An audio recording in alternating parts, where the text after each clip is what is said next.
please stand. Join me in the pledge. Pledge allegiance to the flag of the United States of America and to the republic for which it stands, one nation, under God, indivisible, with liberty and justice for all.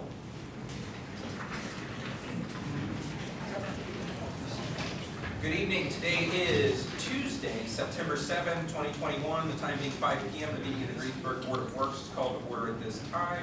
Please silence all electronic devices. To comply with Title VI of the Civil Rights Act of 1964, the city requests that participants in this meeting complete a voluntary anonymous survey that is available on the table in the back of the room. Amy, please call the roll. James Payne. Here. Ronnie King. Here. Karen West. Here. And Glenn Teddy. Here. You all should have received a copy of the minutes from August 2nd, 2021. Is there any additions, edits, or corrections? If not, we'll take a motion to approve those as presented. So moved. Second. Motion's been made by Rodney, seconded by Jamie. All those in favor signify by saying aye. Aye. Those opposed? Okay. There being no old business, we'll move directly to new business. Up first, Police Chief Mike McNeely. Good evening. Good evening, Mayor. Good evening, Board. First thing I want to bring to you today is going to be a job description change.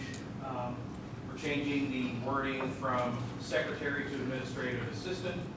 We are also going to lessen the hours from 40 hours a week to 35 hours a week.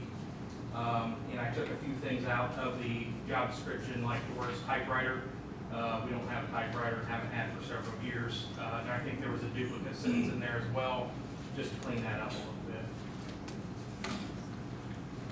This, the hour change is something you and I talked about. Yes. Molly, who currently fills that role, would like some time with her family, and this still gives her full-time employment, and you felt that the need for the hour reduction was justified. Absolutely, yeah. She does a great job.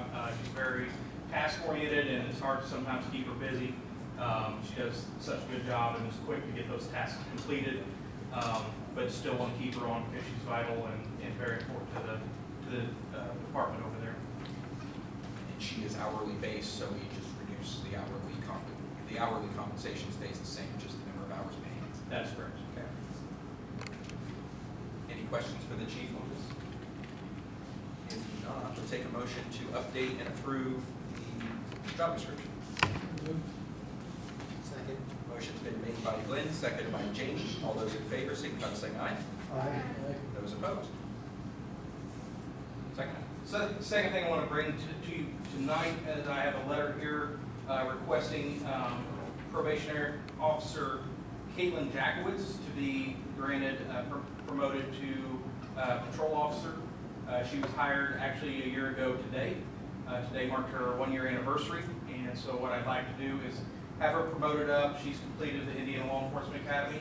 She's completed our field training program and has successfully done that, and has shown dedication not only to the city but to her job as well. I'd like to retroactive that to this past Sunday, September 5th, if you guys are in agreement to that.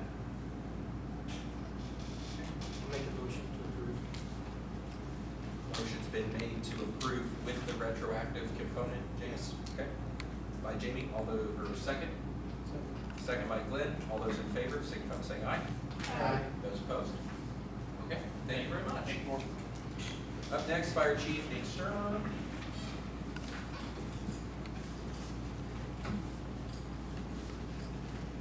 Good evening. Good evening, everyone. I come to you yet again asking for another leave of absence, unpaid leave of absence for another one of our firefighters who is currently out on injury. This was a 1-year firefighter. He had just got off probation when he became hurt outside of the job. He has utilized FMLA to its fullest extent, along with all of his sick and comprehensive comp time that he had. He has been released by his doctor for light duty, although per city policy, we do not have light duty for individuals injured outside of work, for not work-related issues.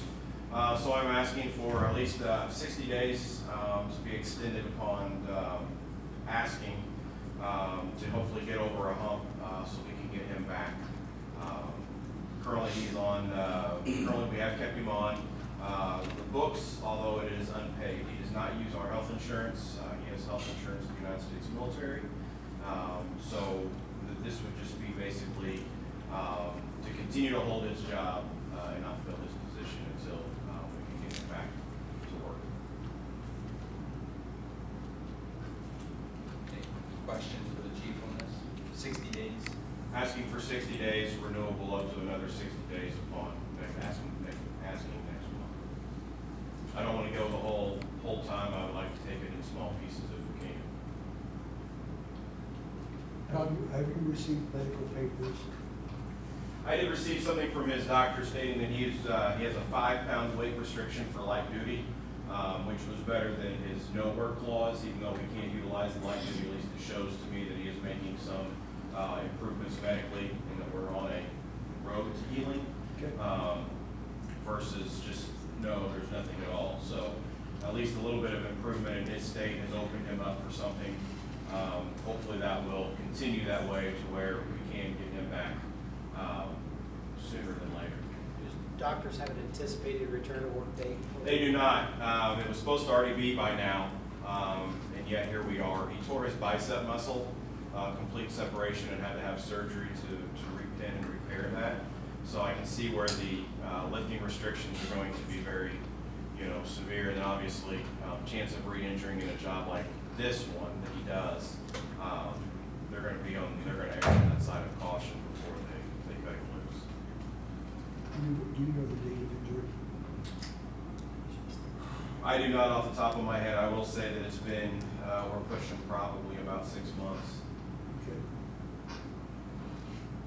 You have realistic expectation that he'll be able to recover? I do. I think his age, plus his physical fitness level, and his drive and determination that he will return. I would hope to think that between his doctor, conversations and himself, that he would realize by now whether or not that was something that was doable. And obviously, you're asking this because you see him as a desirable employee. Absolutely, yeah. He's definitely a desirable employee. He's one that will stay. He also does military service and military duty with a deployment next year, which is part of his duty. So I mean, he's definitely a civic-minded individual, where I don't just see him saying, "No, I can't do it."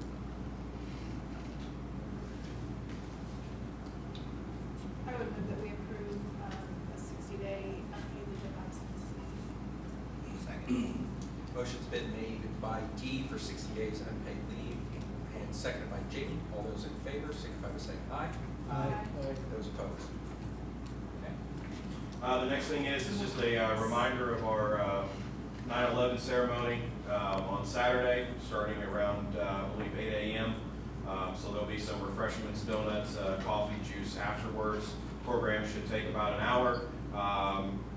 So we'll have a few different speakers, a couple different singers, and I believe some bagpipes as well as displaying our large garrison flag as well. So I believe everybody is RSVP'd already, but just a reminder in general that that is coming up on Saturday, and we hope to see you there. And open to the public. And open to the public. Encouraged to attend, actually. Yeah. Thanks. Thank you. Up next, Sarah Hamer, Building Commissioner.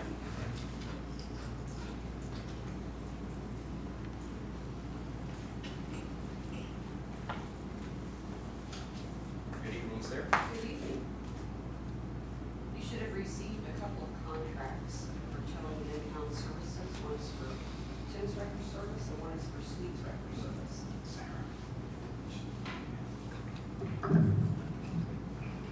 Myself and the police chief sat down with the mayor probably about a month or so ago.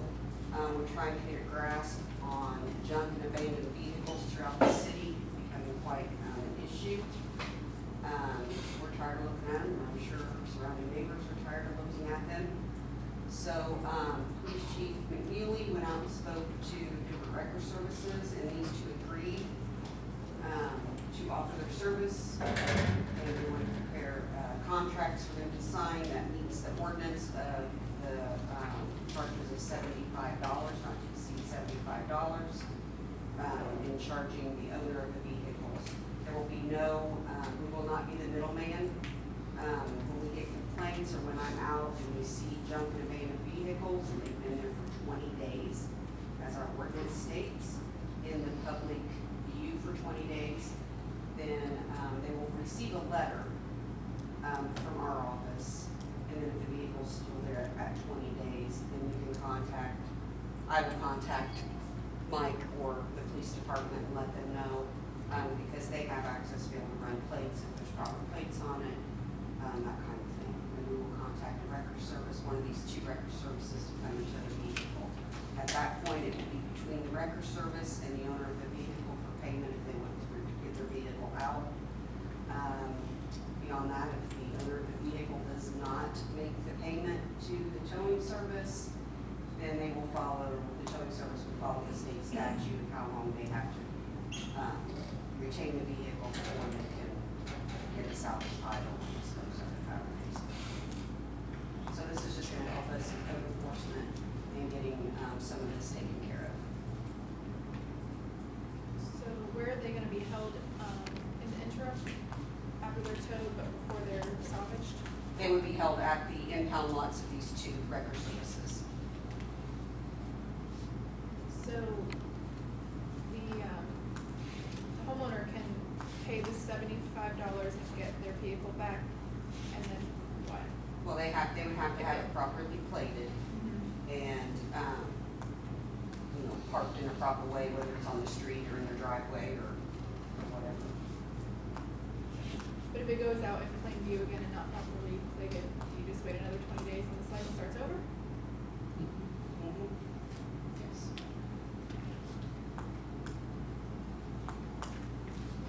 And I would clarify that so per ordinance, it's 75, so it is a charge not to exceed $75 for the purposes of towing the vehicle. And then there is a storage cost that begins to incur after a week of no action. I believe it's not to exceed $5 a day. So yes, procedurally, if I have a vehicle that's identified as junk and they tow it away, it is required to be held at a lot by contract that is established by the people that are in the contracts with the two record services. They can come and pay it to get it out. If it's in the first week, it'll be $75. If it's after that, it'll be $75 plus however many days it's been there. And presumably it is a licensed, drivable, able to be removed vehicle. But yeah, if they take it and put it right back in the same spot, then their 20 days is gonna start over. But hopefully, depending on the level of junk of the vehicle, they'll not want to do that a lot of times. I think, Mike, do you know what the state statute is and how long, is it like 120? Or, They just changed that last year, and I'm not exactly sure what it is, but there is a state statute that controls that amount of time. Of how long you can sit at the lot right. before they can seek a salvage title. I think it is. I thought it was 120 days. I read that. I believe that's right. It might be lower than I think it's 60. Oh, is it 60? I think so, but I don't. But is it recently changed? that. And the contract requires them to just follow whatever the statute says. Right. So, After Sarah's office contacts the record company, we really become uninvolved in it. It's between the record company and the vehicle owner at that point in time. And what we discovered was that Sarah would be out looking and enforcing this, but not have any way to actually enforce it. So we could send a letter, but there was no action because we didn't have anybody lined up to come take it or remove the vehicle. So all this is doing is, we're not really changing the ordinance. No, we're not changing the ordinance. It's just, Will they have to sign for the letter that's being mailed? It will be sent, we can send it certified mail. I mean, we typically, the only time I really send certified mailings if it has to do with variance, if they're coming from a board of variance or whatever, it may be special exception. Normally brass letters, junk letters, those go just regular mail. Because it's $7.33 to send a certified letter, which is, I think, is ridiculous. Can you use your microphones? We can't hear what's going on back here. everybody on the board as well. Maybe. Here, I'll just do that. It's easier. I can send them certified mail if that's what you'd like me to do. So, I don't think that's necessary, what we're trying to do here, but, but We don't send the grass, like if you have a overgrown lawn, No. those don't go certified. No, we junk still or charge grass you. letters, yeah, those just go by regular mail. Only time I do, anytime I run legal ads for, legal notices for, BCA or Plan Commission, any surrounding neighbors, they get certified letters. And normally if that person doesn't live there, we get it back in the mail to know that they did not receive it, so. I'd like to take this opportunity to thank you for what you're doing. We've had a few conversations regarding this, and what you have come up with is a grand idea, and I appreciate your efforts. No problem. Trying to work hard to get everything looking better. If everybody could just cooperate. Any other questions for Sarah? If not, I think this is a benefit, or at least the first step in making some improvements, and part of our goal is to try this and figure out what works. I would ask for a vote. Yeah. How long after the letter is sent do you send it to them? Well, there'll be a first letter going out, like, as soon as we notice it. Now, however, there's been several that have been there for well over 20 days that, we already know of. So they'll get a letter. Actually, some of them already got a letter about 10 days ago. So ones that we know that have been there for a long period of time, we'll just take action. We can take action on right away because they did get a letter about 10 days ago.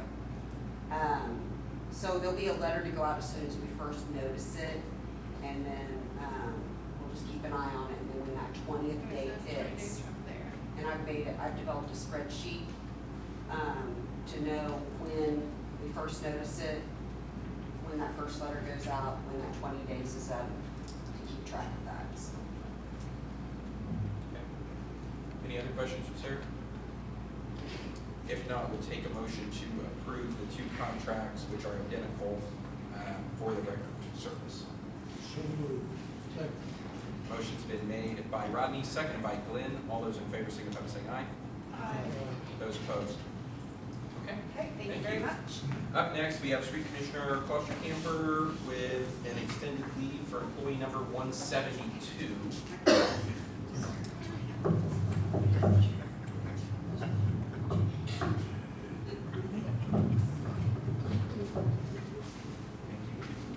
Good evening. I'm here asking for an extended leave of absence for employee number 172. I think you'll find something in your packet in regards to the individual. He's a 30-plus year employee of the city. Never has had any medical issues, never had issues since he's been with my department. Unfortunately, he had a medical situation earlier in the year. He utilized all the time that he had available. He came back as quickly as he could, and he's now requiring another medical procedure, irrelevant to the first one. And he begged me to let him put it off the 1st of January, and his physician told me probably wouldn't be alive, or he did. So therefore, he's forced to make the request that you have in front of him. How long are you asking for? It's in the letter there. I have it with me. I don't remember. I think I put down 90 days. I think it was 90 days. Okay. I put down 90 days because I contacted the group out of Indianapolis, the physicians, and tried to get some notification or some kind of tentative schedule, and they absolutely refused to share anything due to HIPAA violations. I remember reading that. So we don't know what we're doing. In other words, I'm asking for 90, so I'm not bothering you. I assure you, this gentleman, with what we went through this spring, he can be back in 30 days, he'll be back in 30 days. he's not one that's gonna take advantage of it, he'll be back as quickly as possible. So are we making a motion for like up to 90 days? So we don't have to. Yes. Any questions, Mark? If not, I would recommend that we approve the extended unpaid leave for up to 90 days for employee number 172. Second. Motion's been made by Dee, second by Jamie. All those in favor signify by saying aye. Aye. Those opposed? Okay, thanks, Mark. On behalf of my employee, I thank the whole team. Just real quick on that thought, and just, I know we might be getting ahead of it, but if that employee is going to be out for a significant amount of time, and then we approve the budget to hire another person for next year, might we consider that process early, so he doesn't have to be so shorthanded for so long? I mean, if it's an unpaid leave, that person's already out, think about that time. I just, that way we're not keeping you shorthanded as long as, just. If I need to come back, I will, Jamie, but right now, the time of year, if we get through the grass season, I think we're okay. Okay, He should be back before the snow flies, and if that happens, okay. we'll muddle through. I'm just saying if that, we haven't finished the budget season, but I'm thinking if that passes. I appreciate it, That's but something maybe- let's see if we can make it work the way it is. Okay. Okay, we can keep it on. Good question. Up next, utility manager Donna Lecker with the sewer rate study. Good evening, Donna. In your packet, you should have received the rate study that was passed at your June meeting that was performed by Reedy Consulting Group. This is a recommendation by their group to be approved by this board for passage by ordinance with the council. We have Caitlin Schaefer here as well as Drew Shaley. If you would like to ask questions about the actual report, they can go through it, just have specific questions. Why don't we, Caitlin or Brooke or whoever's going to present, why don't one of you sort of just highlight, walk us through a little bit where we are and how we got here. Thank you.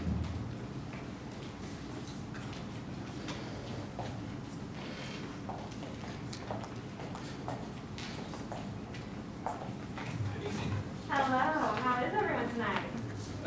Good. Okay, so I'm going to briefly go through the large packet first. Can everyone understand me with my mask on? Okay. So if we can just flip through, like I said, very briefly, I just want to touch on some specific things. Page 1 through 3, that's just your income statement taken directly from Donna's books.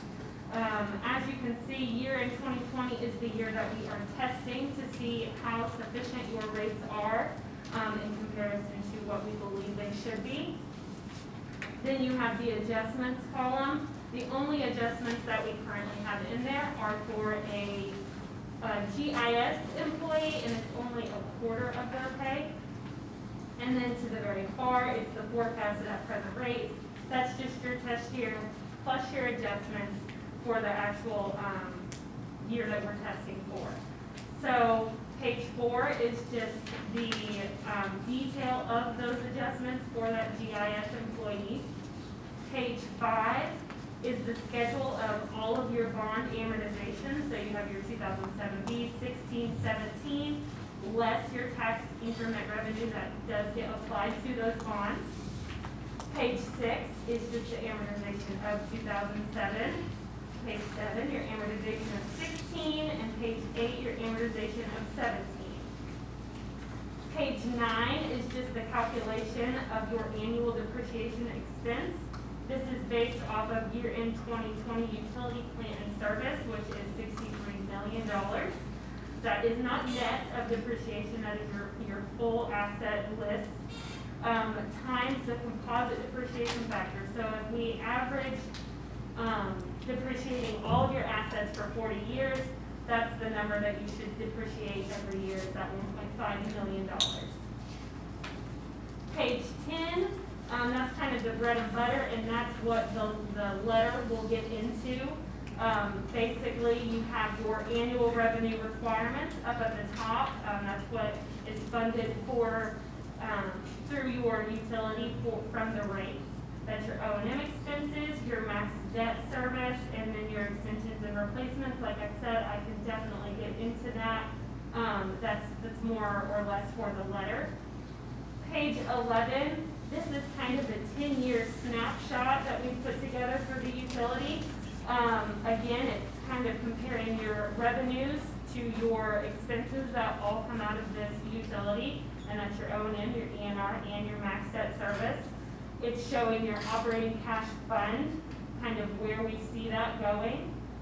Your coverage, again, I will talk about that in the letter, and then your cash reserves. So I will go ahead and touch on this. A good cash reserve policy is 45 days for a utility. As you can see, you are well above that. So that's a great operational look at. And then at the bottom, you have your depreciation fund. Again, we are just tracking the cash and your cash reserves. Then if you flip a couple pages, this is the capital improvement plan provided by Donna and the utility manager. And you have the customer information following that. Basically, we're comparing where your rates are now. And as you can see, we are recommending a 3-phase in rate increase. Behind that is kind of a unit rate comparison. We base this off of population. Again, in the letter, you will see you are kind of smack dab in the middle once the full rate implementation is complete. And then supplemental information, that is just your historical balance sheets, income statements, just kind of stuff that we always put rate studies, just for you to look at. So, unless anybody has any specific questions about the large document, I will go ahead and go into the actual letter. Good? Okay. So we are recommending a 23.46% rate increase over the next 3 years. What this is funding is, one, the O&M that we have talked about. The adjustment is the GIS employee. And then we have also put in a 3% annual compounded inflationary increase. So this is over the next 3 years, since you guys do have a good policy to where you look at your rates every 3 years. And this is something I believe that the entire city is doing, making sure that they are inflationary, they are increasing their expenses by that inflationary amount. And then you have your extensions and replacements. So again, this is like a snapshot of the CIP, the capital improvement plan that was in the large packet. We just put it in the summary for you guys to easily see. What we are recommending is that you fully fund your extensions and replacements fund. Again, that's that 2.5% composite number, and that equaled the $1.5 million. So funding this ENR fully is the primary purpose of this rate increase. It allows you to fully fund your CIP, and it also allows the utility to not be heavily reliant on bonding in the future. Of course, that does not mean that you are not going to bond. That's not what that means. It just means that if you're able to fund these smaller projects with cash on hand, you don't have to bond for those. You have the opportunity, though, with all of the federal monies and all of the opportunities coming down the pipe with COVID and anything else, that you have that money readily available. Max debt service, you are required to always have 125% coverage. That's not a problem at all. You guys are exceeding that, and that means you obviously have room to bond if you need to.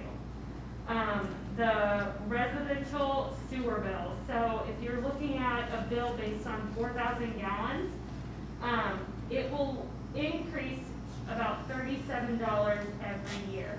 So by the time this entire rate increase is implemented, it will be about $111 annually for a typical residential user.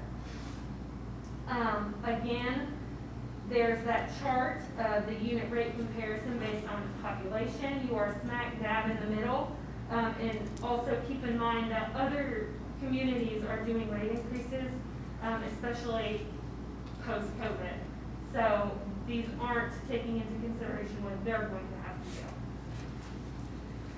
So overall, your utility is healthy, and it's a good idea to keep it that way. To be proactive, not retroactive. You see so many utilities just fighting to just stay afloat. And your utility is strong, and I recommend this rate increase to be fully implemented to keep it that way.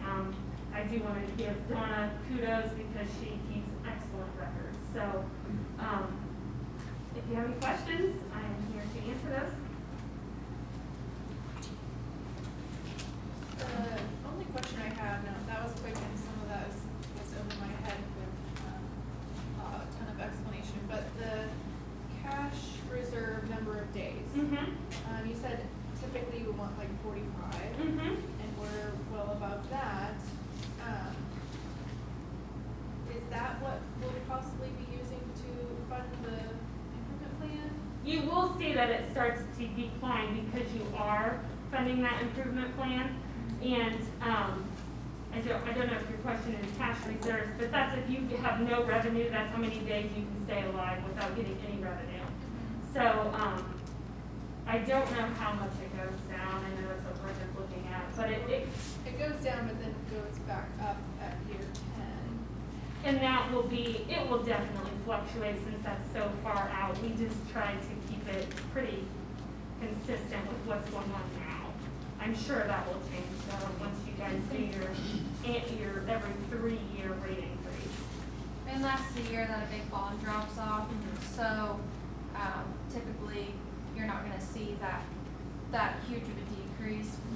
What will happen is they will ramp up these rate increases or be proactive to be able to bond a very large project for that year. So that's 2029. So that's why you see such a huge increase, is because $1.1 million of max debt service drops off that year.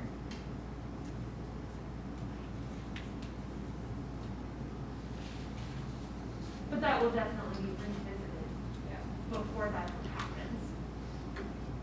Yeah, that's, we're only looking at right now, the three, with any reasonable accuracy or certainty, is a 3-year period. I mean, not Correct. certainty, but that's Yes. a more predictable Yes. time period to look Yes. at. That's what we studied. We just kind of tried to give you a snapshot Yeah, of what we could. And with that, year 3, we're basically cut in half almost the cash reserve, which is probably about right. Yes. Because we're starting to move that, yes. Right. I've got another question and a procedural question that asked me first. Donna asked for this board to approve it, and I'm wondering whether or not, is it our responsibility or is it city council to approve the rate increase? This board, because it oversees sewer, recommends it for That's, approval okay, to the council. recommend, okay. Yeah, right, and that's the process of what you're doing is. Right, Yeah, you're I just want to make sure. that- ultimately, the council approves the rate Right, increase. so ours is a recommendation, we're approving, so we Yeah. agree. Yeah, similarly, water will be Right, same doing way, the same right, analysis, yeah. and water board will be approving. I just wanted to clarify that. And I appreciate the basing it on population as far as how we compare with other sewer utilities throughout Indiana. All the way from, the tip of northern Indiana to southern Indiana. I have a question though that I think a lot of people will actually want to make the comparison with surrounding communities. Yes. And I don't know if you have information about that, but that would be helpful. And not that I don't think that we probably need to make an adjustment here. I just am curious, and maybe I should go out on my own and find it, but if you have it, I'd be curious to know what it is. If we have it, which I'm sure we have some, we can definitely provide that. We used to do it on surrounding communities, but we switched to population just because we're basing it off of how many people are paying that rate. And I know you understand that, but, that's why we switched it that way. Any information we do have, I can make sure that I get it to someone who can get it to you. Okay, I'm just I curious. just don't have it on me. And it's not, I guess it's not gonna make a difference in terms of what. Some of that makes a difference whether it's municipally or privately owned as well, because a private utility may subsidize a community from somewhere else, whereas we only have our users to fund our operations, maintenance, Yeah. replacement. Yes, yes, and we usually try and just keep private out because of those reasons. One of the items, as an example, that we talked about that was added to our capital improvement plan that made it into the rate study was Jeff has an item in his plan that's going to be $1 million to replace next year. It made it into this rate study, but had we not been doing a rate study this year, we have to replace it next year. They're going to stop manufacturing parts for it. We would be responsible for paying that next year anyway. So we get it in before the rate study happened, which is good. But if this had been done, if this news had been given to us next year, we wouldn't adjust the rates to cover it. So that's partially the reason for the cash reserves is we can't go and do $1 million project without going and getting a loan, without doing an emergency rate change, stuff like that. Which is just a really timely example because we just found out about that maybe 3 weeks ago, that was gonna happen. Well, it sounds like an awful lot, just offhand, you know, when you think of 23%, but when you're looking at smaller numbers, any little, even a small increase is a big, you know, you go from 1 to 2, you got a, Yes. it's a big percentage increase. Correct. And if you look at this from the standpoint of from 1 year to the next, it's not quite so draconian, correct? What do you mean by that? The phased increase, right? Is that correct? Yeah. Like the first phase The is. way we're phasing it, The yes. first phase is in Mhm. that P becomes in the second phase. Correct. And a lot of this, like I said, is funding your extensions and replacements. Once you're there, it's not gonna be a big jump again for your extensions and replacements purpose for the rates, if that makes sense. Of course, your UPIS, your capital assets go up every time you purchase something or do a big project, but you're already doing the majority of it with this rate increase. Well, This question's probably been answered. Mm-hmm. What happens in year 4? In year 4, we do have a smaller rate increase built in, and that's just to kind of level out your O&M inflationary increase. Outside of that, we pretty much have your ENR being funded the same. So it's not a very big rate increase right now. Of course, I cannot say that it won't be more than that, but right now we just have O&M increasing by 3%, keeping your extensions and replacements the same, not having any more debt, but all of these are assumptions. So to keep it this way, it's just 3%. And then they revisit the rate studies every 3 Yeah. years to be Right. proactive. But you're building in here a 3%, correct, in year 4? No, not in this rate increase. We're just trying to show that, and if that's, okay. Well, again, one of the things that I think illustrates the ENR piece, maybe you need to build it in, rather than, you know, we've got 3 different bond issues here over town. Part of it was because of a lot of opportunity that came some years ago, we had to respond to it and so forth, but just the very fact that we've got 2 bond increases there, 16 and 17, I think indicates where, and then this police example that you just brought up, $1 million where you have to replace a piece of equipment there.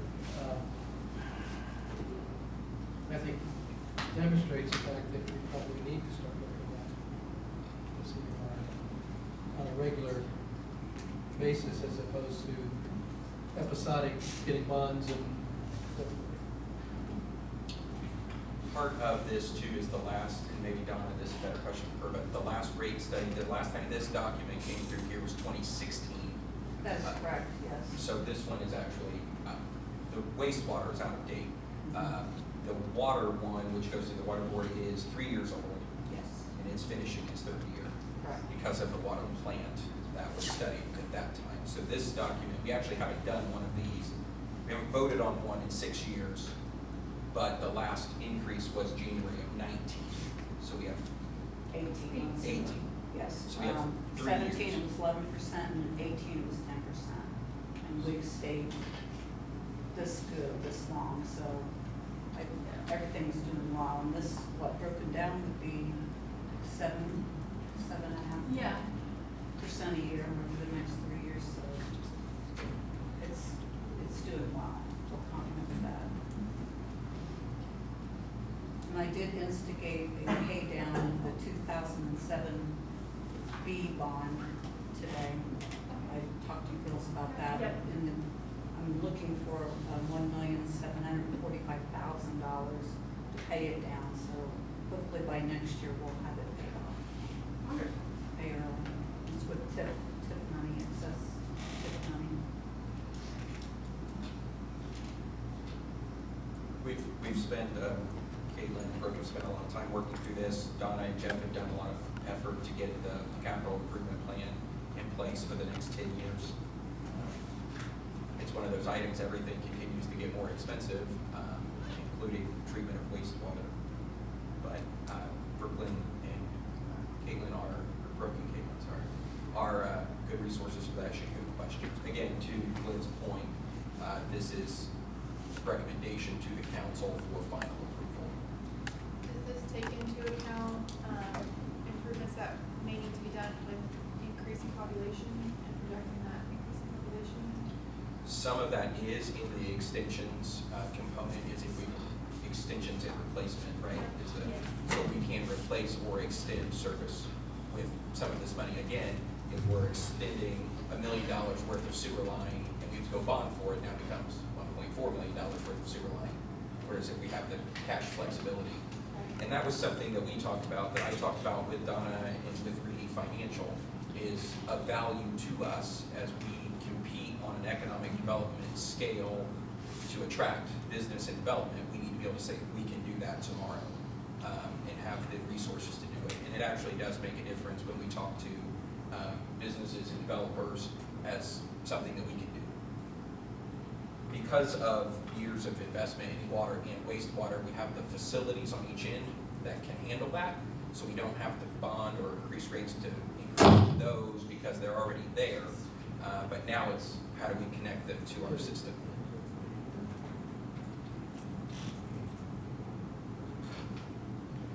Anything else for these two? We're done. If not, I take a motion to recommend with approval to the City Council this rate study presented by Reedy Financial Group. So moved. Motion's been made by Glenn. Is there a second? Second. Seconded by Rodney. All those in favor signify by saying aye. Aye. Those opposed? Thank you two very much. Thank Appreciate it. you. Have a great evening. You too. Two quick things for you from me. We continue to work on our READY grant, the Regional Economic Acceleration Development Initiative. We continue to have weekly meetings. We're down to the project list of things that we can do and that we will submit to the state. That is due by the end of the month, and we continue to make good progress on it. I am hopeful that they will stick by their word to have an answer to us by the end of the year. And final thought and reminder, the City Hall project is on pace to be done. We are actually going to start moving back tomorrow, and next week, city offices will be closed to the public walk-in, except for utility payments. Folks can still walk in and make that payment as we all transition back to Washington Street, and then we will have our open house on September 25th from 10 to 1. Ribbon cutting will be at noon in partnership with the Chamber of Commerce on that. So we invite everybody, bring your family, friends, anybody you'd like. We're going to have some informational posters, talk about the project, talk about the improvements made, how we're going to use the space, and kind of show it off a little bit. It's a big investment, and it's finally coming to completion, so we're excited about that. We do have, it's not on here, but we do have an executive session for police department interviews scheduled for, what was that? Mike? 29, 20, 28? It's the 28th. 28th. 28. That meeting will be back over there in my office, so that will be on Washington Street. But the first public meeting over there will be this board's meeting on October 4th. So this is our last opportunity to gather here. Everyone be sad on the way out. Okay, anything else, questions on that? If not, you should have all received a copy of the claims. Take a motion to approve those as presented. So moved. Motion's been made by Dee. Second. Second by Glenn. All those in favor signify by saying aye. Aye. Those opposed? Anything else? If not, take a motion to adjourn. Yes. Motion's been made. All those in favor signify by saying aye. Those opposed? Thank you, everyone. Have a great evening.